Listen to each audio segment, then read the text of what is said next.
যদি স্বাস্থ্য ভালো হয় মানুষ ভাববে আপনি অনেক বেশি খান।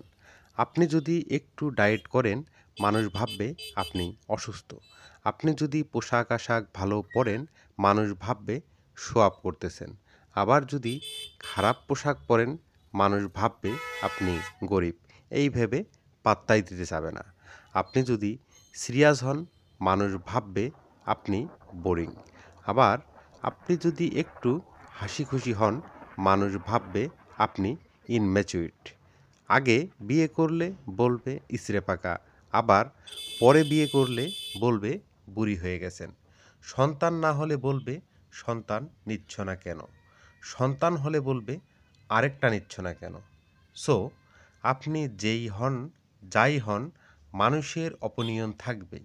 তাই পিছে লোকে কিছু বললে এ ভেবে অন্যের ক্ষতি না করে কিভাবে ভালো থাকা যায়, সুখে থাকা যায় সেদিকে দৃষ্টি দেন। কারণ মানুষের অপিনিয়ন থাকবেই এবং আপনি কখনো সবাইকে সন্তুষ্ট করতে পারবেন না, সেই সাথে কাউকে সন্তুষ্ট করার দরকারও নেই।